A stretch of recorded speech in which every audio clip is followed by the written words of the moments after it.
Hello बच्चों, चलिए प्रश्न को पढ़ते हैं। एलोगैमी अथवा परपरागन की अनुकूल स्थिति है। इस प्रश्न में हमें यह बताना है कि एलोगैमी अथवा परपरागन की अनुकूल स्थिति कौन सी होती है। पहला है डाइकोगैमी, दूसरा है क्लिस्टोगैमी, तीसरा है डाइक्लाइनी, चौथा है होमोगैमी। तो आइए इस प्रश्न का जो है हम हल देखते हैं। सबसे पहले जो है बात करेंगे इस प्रश्न में मुख्य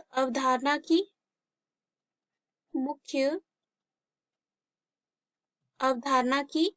तो सबसे पहले हम देखते हैं कि परागन क्या होता है। परागन की बात करें तो यहाँ पे क्या होता है, पादपों के जो है पराग कोश से पराग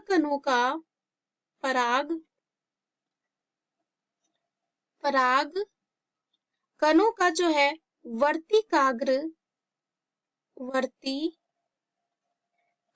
तक पहुंचने की प्रक्रिया को ही जो है परागन कहा जाता है। उसके बाद ये जो है दो प्रकार के होते हैं। पहला होता है स्वपरागन, दूसरा होता है परपरागन। तो अगर हम बात करें यहाँ पे स्वपरागन की, तो इसमें क्या होता है, स्वपरागन में जो है एक पुष्प के परागकण उसी पुष्प की वर्तिकाग्र पर गिरते हैं और कह सकते हैं पहुंचते हैं। उसके बाद यहाँ पे अगर हम बात करें जो परपरागन होता है, तो इसमें क्या होता है, इस प्रक्रिया में क्या होता है, किसी पुष्प के परागकण का स्थानांतरण जो होता है, अगर हम यहाँ पे परपरागन की बात करें तो इस प्रक्रिया में क्या होता है, इस विधि में जो है किसी पुष्प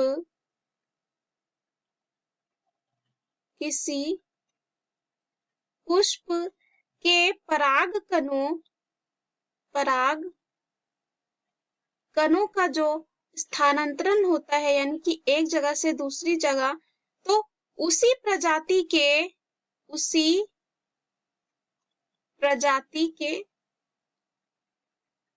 प्रजाति के दूसरे पौधे पर, और कह सकते हैं दूसरे पौधे के जो है वर्तिकाग्र पर होता है, इसे ही कहा जाता है यहाँ पे परपरागन। और यहाँ पे परपरागन की क्रिया जो है परनिषेचन भी कहलाती है। उसके बाद अगर हम बात करें परपरागन की अनुकूल स्थिति और परपरागन हेतु जो अनुकूलन होता है वो कुछ इस प्रकार होता है। अगर हम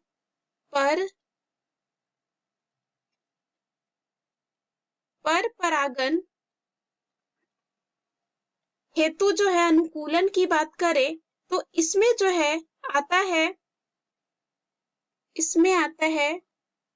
भिन्न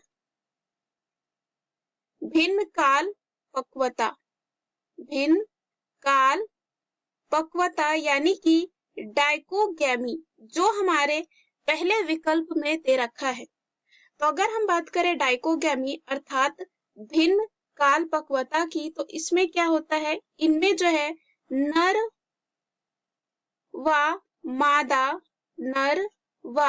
मादा जनन अंग जो होते हैं वो अलग अलग समय पर क्या होते हैं, परिपक्व होते हैं। और जब नर जननांग पहले परिपक्व हो जाते हैं तो इसे पुंपुरवता कहते हैं। क्या कहते हैं, इसे जो है कहा जाता है पुंपुरवता। उदाहरण के लिए यहाँ पर जैसे कि होते हैं कैप्सेला। अगर यहाँ पे मादा जननांग पहले परिपक्व हो जाते हैं तो इस अवस्था को कहा जाता है स्त्री पूर्वता।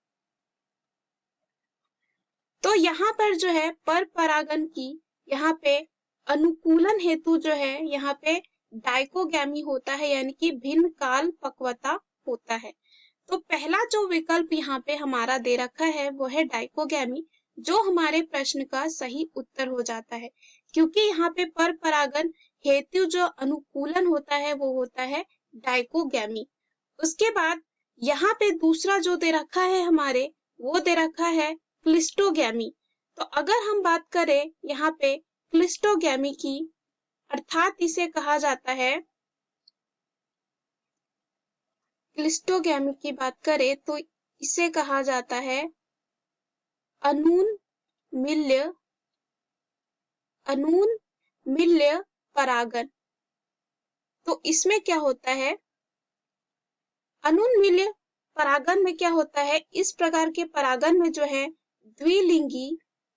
द्विलिंगी यानी कि दो लिंग वाले जो यहाँ पे पुष्प होते हैं, द्विलिंगी पुष्प सदैव जो है यहाँ पे बंद रहते हैं। क्या रहते हैं, यहाँ पे बंद रहते हैं। वह अनून-मिल्य परागन पुष्प कहलाते हैं। क्या कहलाते हैं, अनून-मिल्य परागन पुष्प कहलाते हैं।